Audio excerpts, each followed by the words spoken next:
할렐루야. 오늘은 4월 12일 레위기 15장, 시편 18편, 잠언 29장, 데살로니가 후서 3장에 대해서 나누도록 하겠습니다. 레위기 16장은 속죄일에 관한 규례입니다. 대속죄일이라고도 불리는 이날은 1년에 한 번 있는 것으로요. 유대인들은 지금도 속죄일에 레위기 16장을 낭독합니다. 이날은 대제사장인 아론이 자기를 위한 속죄 제물을 드림으로 시작하죠. 그리고 백성을 위한 2마리의 염소 중 하나는 제물로 바치고 다른 하나는 광야로 보냅니다.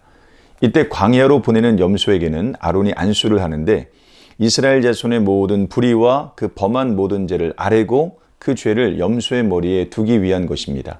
21절 말씀이죠.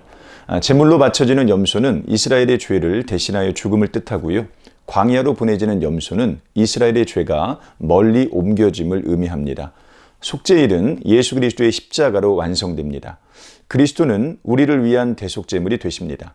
그리스도께서 죽으심으로 우리의 죄가 모두 제거되었습니다. 율법에서는 1년에 한 번 속죄일이 필요하다고 말하지만 복음은 그리스도의 죽으심이 우리를 영원히 속죄하였다고 선포합니다. 시편 19편은 율법의 아름다움을 노래합니다.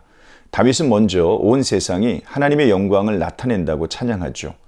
비록 창조된 세상은 말이 없지만 믿음이 있는 사람은 그것을 발견할 수 있습니다. 반면에 율법은 하나님의 영광을 명확히 말합니다. 그래서 다윗은 율법이 완전하다고 말해요.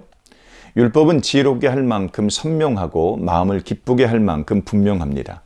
율법을 통해서 우리는 하나님을 아는 지식을 정확하고 풍성하게 얻습니다. 특히 율법을 정직하게 읽으면 하나님께서 참으로 좋으신 분임을 알게 됩니다. 하나님께서 우리를 구원하시는 분이요 도우시는 분이라는 사실도 분명하게 깨닫습니다.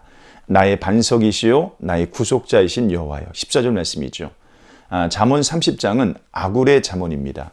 아굴이 누구인지는 정확히 알 수 없어요. 다만 그가 지혜로운 사람의 특징은 겸손을 갖추었음을 확인할 수 있습니다.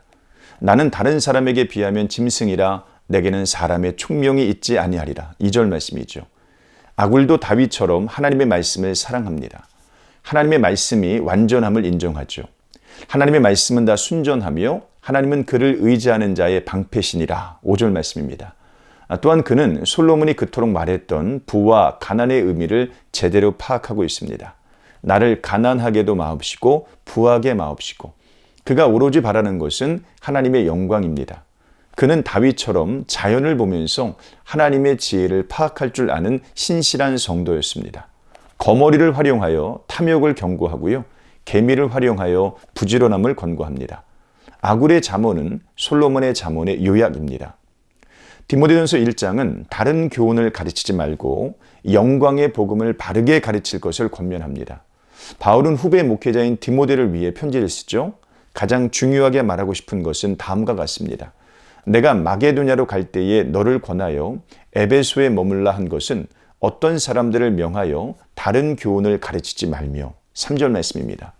초대교회 당시 이 바울이 항상 싸웠던 문제는 바른 복음을 지키는 것이었습니다. 각종 우상 숭배와 율법주의가 초대교회에 스며들었기 때문이죠. 특히 사람들은 율법을 바르게 이해하지 못했습니다. 여전히 율법이 구원의 일정한 역할을 한다고 믿었습니다.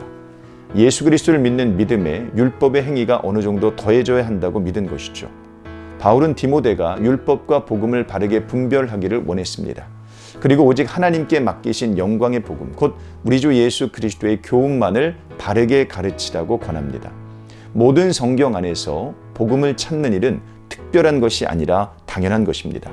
오늘 하루도 이런 삶 사시기를 주님의 이름으로 축복합니다. 고맙습니다.